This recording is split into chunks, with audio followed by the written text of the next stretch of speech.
Ole Miss survived South Carolina, a ref show, but had Malik Dia completely go off to kind of punch their ticket to the NCAA basketball tournament. You are Locked On Ole Miss, your daily podcast on the Ole Miss Rebels, part of the Locked On Podcast Network, your team every day.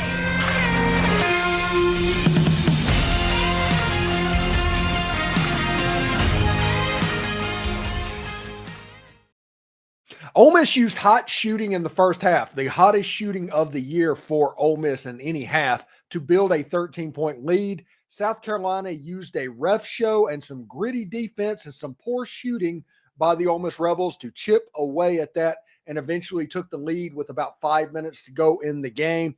It was very up and down whenever that happened, and then Malik Dia absolutely took over the ball game. He's the reason that Ole Miss won this basketball game. He's the reason Ole Miss got their 8th win.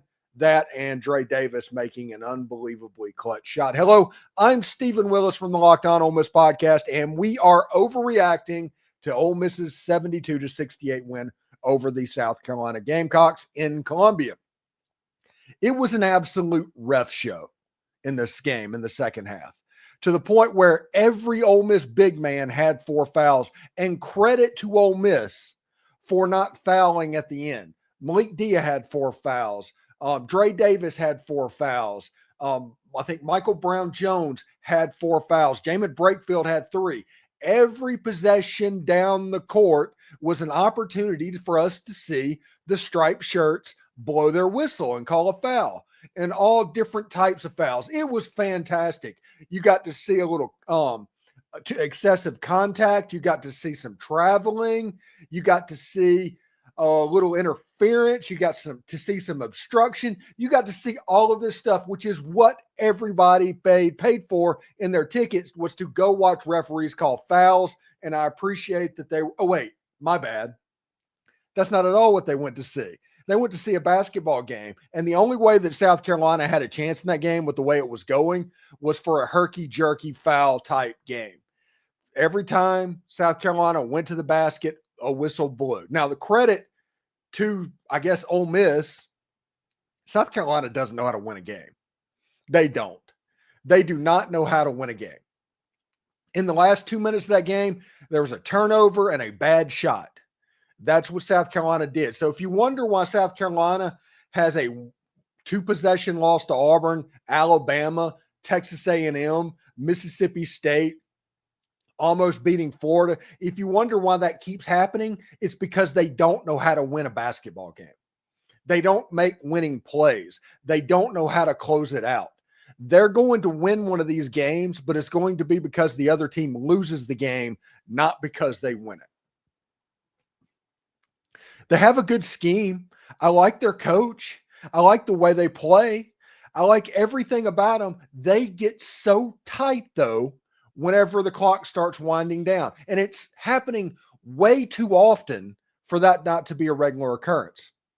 Ole Miss took advantage of that. Malik Dia took advantage of that. Dre Davis, he was a matchup problem for the good portion of the night for Ole Miss. He just was. There's really no way to look at this other than the fact that he was a problem for people tonight.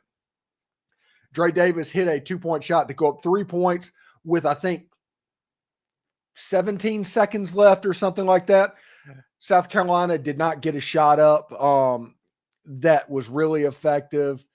There was a bad, crazy pass. They did the inbound thing. Ole Miss made 1 free throw, missed the second, they ended up winning by 4 points. Now, my prediction on the show before the game was Ole Miss winning by 5 points in a rock fight, and that's exactly what this was. This game played out exactly like I thought it would. It was a disjointed mess. It was 2 defensive teams that like playing defense. It was a situation where both of these physical teams on defense gave the officials a chance to do what they love to do most, which is blow freaking whistles and make a free throw shooting contest in an SEC game. Ole Miss was able to win that free throw shooting contest, though, and Ole Miss was able to go 8-4 in the SEC. Ole Miss essentially punched their ticket into the NCAA basketball tournament officially because everybody said 8 wins would be enough to get an SEC team there. But Ole Miss still has more winnable games on their schedule, and we'll see exactly how that goes. Now, Ole Miss has a home game against Mississippi State on Saturday. It's a sellout. It's already been announced. It's going to be nuts. That's a game that I expect Ole Miss to come out and play pretty well in. That's a game that I expect Ole Miss to win, if we're just going to be honest about it. You have a game at Vanderbilt, which is a weird game. Vandy is one of those, I don't want to say sneaky good, because they've beaten Kentucky, they've beaten Tennessee on their home floor. They play very well in Memorial Gym. That would be a big win for Ole Miss. But 10-4 in the first 14 games is now the goal heading into a 4-game stretch at the end of the season that includes Tennessee, Auburn, Florida, and Oklahoma. 2 of them on the road, by the way. I think Auburn's on the road and Florida's on the road. So we'll see exactly how that goes, but I'm very fired up about Ole Miss being able to get this win. All right, so thanks again for tuning into the Locked On Ole Miss podcast. When we come back, we will look at the box score and do some house cleaning. And in the third segment, the last 15 minutes of the show, your comments. Remember, if you comment, put your hometown, where you're commenting from, on the chat, and also your name if it is not there as well. And I will be right over to talk to you as well. When the game tips off, the NBA action is just getting started, and there's no better place to get in on the action than on FanDuel. That's America's #1 sports book. With FanDuel, you can place live bets throughout the game, so even if you miss the opening tip-off, or want to bet on a fourth quarter comeback, you can stay in on the action. And if you're looking for a bigger payout, you can even combine your live bets for a same-game parlay. I love using FanDuel's live betting feature because it keeps every moment of the game exciting. Whether I'm backing my team for a late game rally or even picking a player to hit a clutch 3, I never feel like I've missed my chance. Plus, the app is super easy to use. When you win, you get paid instantly. So right now, new FanDuel customers can get $150 in bonus bets if you win that first $5 bet. Just visit FanDuel.com to join today. That's FanDuel.com for your shot at $150 in bonus bets. Make every moment more with FanDuel, the official sports betting partner of the NBA. All right, so let's do a little box score action real quick before we get into the chat room where we can truly celebrate this win. Remember, if you comment, put where you're commenting from. I do want to know where that is. I'm genuinely interested about that. Also, give us a like and a subscribe down if you have not already. We would appreciate that very much. And before we get started, I do want to let you know you're about to see this show in a lot more places. A lot more places. You'll be able to catch the replay of it on the ABC 24 Memphis channel. You can just go there. That thing will be up there for everybody to see. You'll be able to see all of this on all of Tegna's many television stations. I'm pretty fired up about that. A whole new audience for the Locked On Ole Miss podcast. I am very fired up to where this could go. Also, in probably a couple of months, a new Roku app is going to be launched in the Locked On brand that you can set up favorites with the Locked On Ole Miss podcast, the Locked On Detroit Tigers podcast, and just whatever your favorite teams are, you can curate a playlist to basically play these 30-minute shows over and over again over their playlist so you can be nice and caught up on the teams you love. So I'm pretty fired up about that. So let's talk about this game. Ole Miss won 72-68. Listen, Ole Miss shot nearly 65% or something like that in the first half. In the second half, they shot 29% or something like that. They ended up at 45.5%, still outshot South Carolina. I mean, that's something. Ole Miss was 8 of 13 from 3, South Carolina 4 of 14. Turnovers were even. This was a sloppy game by Ole Miss standards. 9 turnovers is more than they had in both of the last games combined. And Ole Miss got out rebounded 35-27, but it wasn't a mauling. It wasn't something that you just watched and said, this is very sideways. And the foul situation, Ole Miss had 21. They quit fouling with about 7 minutes to go in the game. South Carolina had 17. Basically, the coaches very much could influence the officials. It was not a good night for the officials because everybody, they just wanted to call their traveling and obstructions and interference and all of that stuff. and nobody bought a ticket to see that. So Malik Dia had 18 points, 2 for 3 on 3-point shots. He was 2 for 4 from the line, 3 rebounds, 1 block. He did have 4 personal fouls, was able to make it through the whole end of the game without fouling again. Sean Padula did not have a good night. 2 of 11 from the floor, 1 for 3 from 3-point range. He did make both of his free throws. He had 3 assists, 2 turnovers, 3 personal fouls. He ended up with 7 total points. Matthew Morrell had 10 on 3 for 3 from the line, 1 for 1 from 3-point range. Dre Davis had 12 points on 5 for 9. He was 2 for 2 from the line. He's another one that had foul trouble, so he was not able to play as much as they hoped he would. Jalen Murray only had 6 points in this game. Jamin Brakefield did have 14, including that big last free throw that got the game to 4 points. He made 5 of 6 from the line. Ole Miss did shoot 82% from the free throw line tonight on 14 of 17. That's kind of where the game was won, making their foul shots. Rebounding, like I said, they didn't get blown away, but they didn't do overly well either.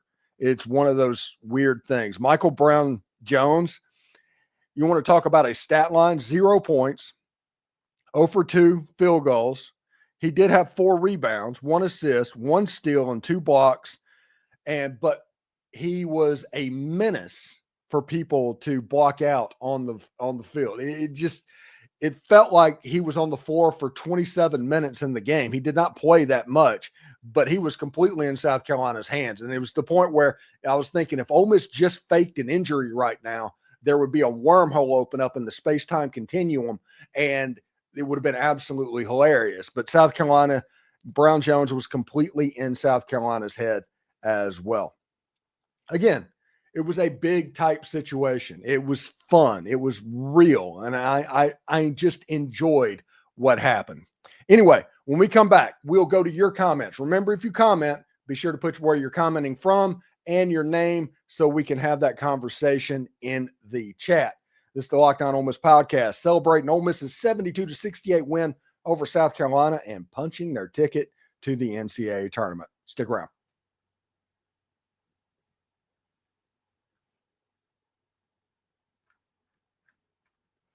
All right, so let's get to everybody's comments for about the next 17 minutes or so. I am very excited. Everybody should be excited because Ole Miss essentially booked their NCAA tournament berth tonight. That is what everybody should be celebrating. You get to play Mississippi State with kind of a freeness of knowing you're already there. You don't need another win necessarily to get in. You're just playing for seeding. I'm very excited about what Ole Miss can do and the fact that the pressure should be taken off of them going against Mississippi State. Mississippi State coming up, Vanderbilt coming up after that. That's 2 games that's winnable, 2 games that Ole Miss should be favored in.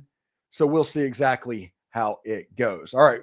So Kara Milam says it will be a busy pavilion on Saturday. And he said, I think Ole Miss can win 12 SEC games if they play well. Ole Miss has 8 right now.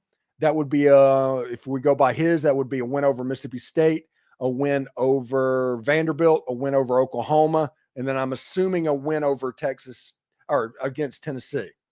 And then you go at Alabama or at Auburn, and you go at Florida as the thing that mixes out. So we'll see. The school record for wins is 27. Ole Miss has 19 going into like 6 games left in the regular season. The highest seed in Ole Miss basketball history is a 3 seed. They're pretty much going to be locked into a 4 seed if they win one of those major games. So we'll see exactly how that goes. Tyler Leslie from Mooreville, Mississippi. About time Dia had another good game. We were so needing him to play like that down the stretch. Yes, Malik Dia just took that game over. Malik Dia played like the first 4 SEC games, Malik Dia. He was just a machine. He was calling for the ball. He was super confident. His body language was such that you just kind of felt like he was going to be able to take that game over, and he did. I think he scored 12 straight points, including a huge 3, a couple of and ones. It was a good situation for Dia. I'm very proud of him. Jeffrey Langley from Aiken, South Carolina. Great win for the Rebels. I think Jeffrey was at the game I'm very fired up about that. And that's Hoppy Langley's brother at the game. That's pretty cool. And Matthew Mitchell says, I'm not sure if it's just me, but Davis's play style reminds me of Brandon Ingram. If Malik Dia doesn't get in foul trouble, we win by 10 plus. The refs were awfully one-sided tonight. I don't know if they were one-sided, Matthew Mitchell. I think they were bad on certain things on different teams for both teams. Like they were just calling Ole Miss for fouls right and left. I mean, it was a complete ref show. It was a joke. But South Carolina, it was a situation where they could just hammer Ole Miss on the other end with impunity, and Ole Miss couldn't get a call. So the refs it was one-sided, like you say, but it was bad on both ends, essentially. Adam Alvis says, just like LSU, talent is there, but don't know how to win. Lucky is good, but games like that in the tourney will send you home day one. Yeah, but that game wasn't in the tourney, and you're not going to be playing games on the road in an NCAA tournament game. It's a neutral court, and a neutral court, Ole Miss is going to travel to this tournament. Get ready. They're going to absolutely travel. Stars says, hotty toddy from Alabama. James McDonald there. How you doing, James? James Mendoza says he's watching from Tupelo. Love the basketball coverage. Thank you, James, very much. I'm having a good time with this. I'm having fun. And like I said, if anybody misses this, you can catch it on the YouTube channel, or you can go on over to ABC 24 out of Memphis and catch that replay of the broadcast shortly after the broadcast. Stars, what's going on with the second half? Seems like a few times now. They just got cold. They were so hot in the first half, it kind of evened out. As hot as they were in the first half, they were that cold in the second half. I mean, Ole Miss was missing bunnies in that second half. That doesn't normally happen. So I get the frustration of what's going on, but it was a road game. It was all of that. It was a weird atmosphere. There felt like there were 17 people at that basketball game. And in that big cavernous gym, it was weird. It was kind of like a Vanderbilt football home game is what that felt like. Even when South Carolina got back going and chipped away at the lead, it just didn't seem like – it seemed weird. So I think Ole Miss fell into the trap that Alabama and other teams fall into in Vanderbilt and Nashville. It's a bring your own energy game. And when you have a 13-point lead, it's natural to take your foot off the gas. And if that energy is gone, it is hard to get it back. It is really hard to get it back. James Hall from Brookhaven. It was a tough, hard-fought game, but Ole Miss with SEC win number 8. I can't wait to see that big smile on Tim Thomas's face. Hotty toddy. Tim Thomas will be on Friday night this week. The SEC squad show is on Thursday night, so we're going to have Tim Thomas on Friday night. But yes, pay attention to that. It should be pretty good. Darty is from Lower Alabama. Very good. Congratulations. Like the Floribama, I'm assuming Mobile, that area, or are we talking Montgomery? Javon Campbell watching from the Big Easy. The Rebels are for real. Let's go, baby. This team knows how to close out games now. The seniority of this basketball team that they have shown over the last 2 games and what they've done shows how much of a veteran team this is.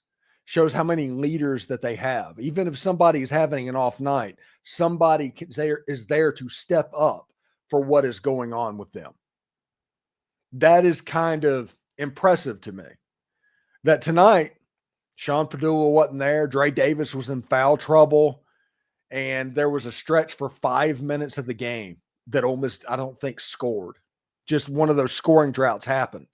And then Malik Dia got back into the game, decided he wasn't going to foul, but decided he was going to absolutely take over that basketball game. And Ole Miss doesn't win that game without Malik Dia tonight.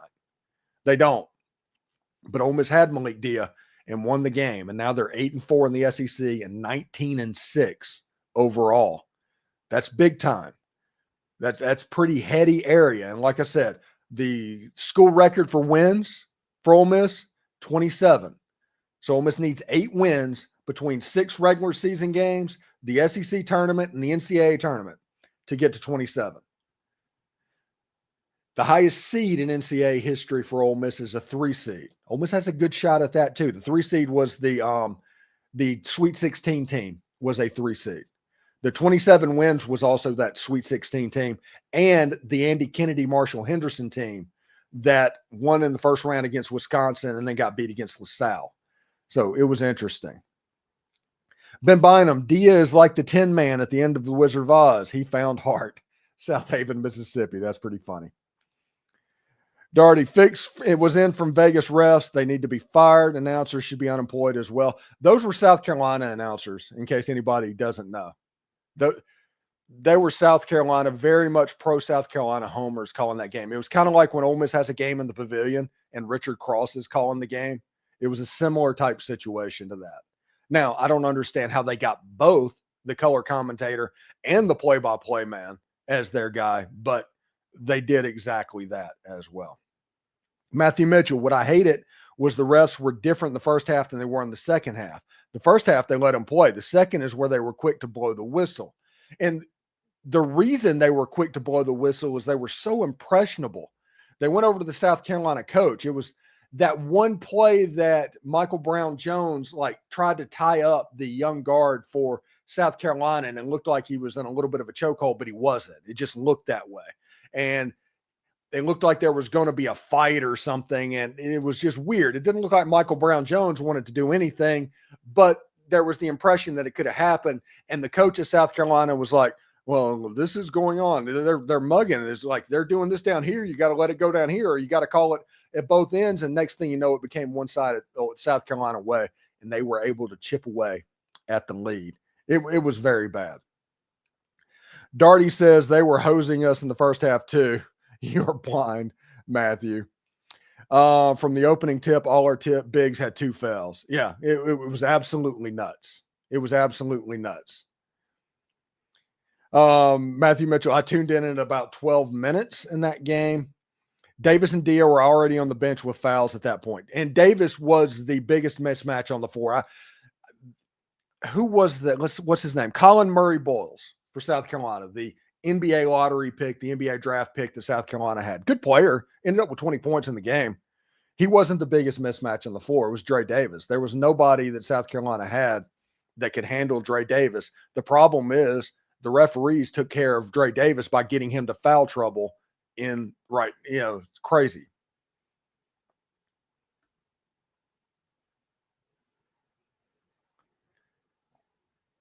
See. Yeah, that's ridiculous. Sankey has always had it out for a little Ole Miss. Out of 4 straight, we are 3-1, beat State, and just keep winning. It feels like baseball. Don't let this Rebel team get hot because they're very dangerous. And they can beat anybody in any game. That's the cool thing about this Ole Miss team, is they can beat anybody in any game, especially on a neutral court. Now, Ole Miss can play poorly. If their shot's not going, if they go through a scoring drought, this is a 9 seed, a 10 seed. I think it's an NCAA tournament team either way. I think the floor of this Ole Miss team is an NCAA tournament team. And I'm not talking about actually will they make it. I'm talking about just whether they are. But this team's ceiling is a 2 or a 3 seed. When this team plays well, you can't beat this team. I'm convinced of that. But they have to play well for that to happen. If they play poorly, you can get them. They're upsettable. It's a game where that game at Vanderbilt scares the heck out of me. Vanderbilt's a good team. Ole Miss is playing okay on the road, but not at the same level at home as you would expect. And the game against Tennessee should be pretty good. As long as Tennessee's not raining threes in, Ole Miss should be all right in that game. Tennessee has trouble. This isn't the great Tennessee team. I don't think they're a 1 seed, honestly. Just looking at them and watching. They got swept by Kentucky this year. How many wins do you think this team needs to get a 2 or 3 seed? I think that this team needs probably 4 more wins. And that means that they would beat Tennessee, Alabama, or Tennessee, Auburn on the road in the Jungle, or Florida in Gainesville. So just win one of those 3 games and beat Mississippi State, Vanderbilt, and Oklahoma. And I think you have a really good shot at a 2 or 3 seed. Plus, maybe for good measure, go on a little bit of a run in Nashville. If you can do that, you'll be in good shape. That's from Reed Hell on that one. And just for fun, if Ole Miss were to win out and run through the SEC tournament, could they get a number 1 seed? Let's see. If they won out, there's 6 games left. There's going to be 3 games in the SEC tournament. So that's 9 straight wins. So 9 wins would be 28. They'd be 28-6. It would be interesting. It would be close because you would have a win over Auburn, you would have a win over Florida, and you'd have a win over Tennessee during that stretch, plus whoever you beat in the championship game, which might be Texas A&M in a revenge type game. That's an interesting thought. I don't think they're going to win out, but if they happen to do it, that's 9 straight. I think you would go in as just hot as a pistol. Coming off you're going 3 out of 4, winning 9 straight. That's winning 12 out of 13 games at the end, including everybody in the top 10. Yeah. I think you would have a legit argument. You would definitely be a 2 at that point. John says, South Carolina fans are punching the air right now and losing to Ole Miss in football and basketball. John from Grenada, Mississippi. Yeah, South Carolina, it was not as good of a basketball team as Ole Miss, and South Carolina football was not as good as a football team as Ole Miss. You losing that game is not because of anything weird happening. It was because you weren't as good as the team you were playing. That is the reason you lost those games. Sam Aldridge said, let's chill on the 1 or 2 seed. Not happening. Hopefully 2 or 3 more wins can turn into a 4 or 5 seed.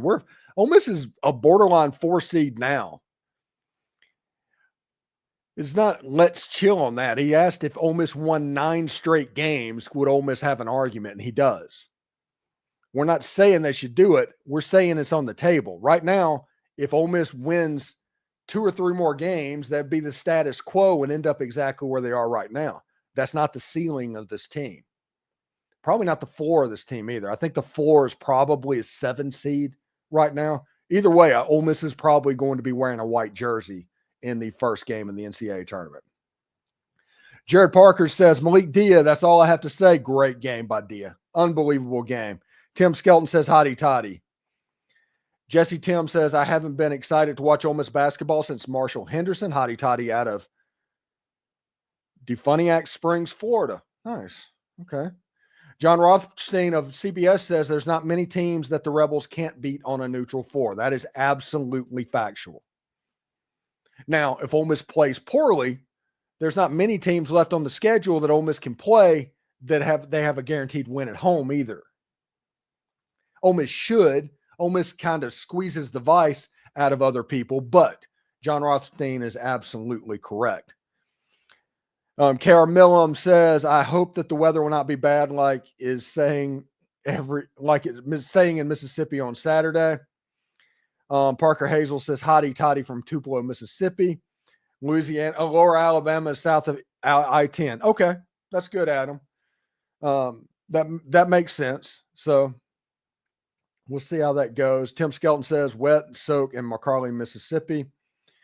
Tristan MCM says, Clinton, Mississippi. Dia won that game, and I expected that outcome. Just thought we could have done some stuff a little bit better to make it a much bigger win.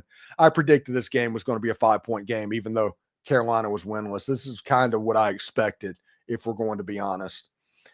HVAC Tech 803, hotty toddy. I live in Columbia, South Carolina. I was at the game. I was getting nervous at the end. Everybody was getting nervous at the end. It was like, oh no, are they doing this? But no, Ole Miss was able to pull it out again. Tyler Leslie says we're only getting better and better. He says, remember, Ole Miss could win 9 games. Not possible, but remember, we are Ole Miss, anything up in the air. I don't like the we are Ole Miss thing. I think that's a self-fulfilling prophecy when you lean into that. Funny can't have a hypothetical without a let's chill. It's fine. We're on here to talk about this. The whole purpose of this show is instant overreaction, and talking about a 1 or a 2 seed is an overreaction, honestly. So I will allow it. And John says, hotty toddy, everyone. All right. One more. Kedrick Jones, Oxford, Mississippi. The boys are back in town. Hotty toddy. That game against Mississippi State on Saturday is going to be epic and feed families. Got to beat State Saturday and get revenge. I think we'll pull it off, Tristan MCM, with that comment as well. Anyway, Thanks again for watching the show and making the Locked On Ole Miss podcast your first listen every day. We're free and available wherever you get your podcast. Thank you very much for tuning in.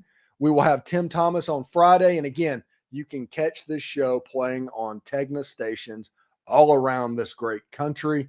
I had a video for tomorrow. It's popping up on the Minneapolis television site. I'm pretty fired up about where we're sitting right now. Whether you like me or not, I'm about to be the face potentially of Ole Miss sports, and I'm pretty excited about that as well. Anyway, take care. I will see you tomorrow. We're going to talk football, the 3 game changers that could hit Ole Miss in 2025, and we'll get ready for the weekend. We'll take care. Hotty toddy.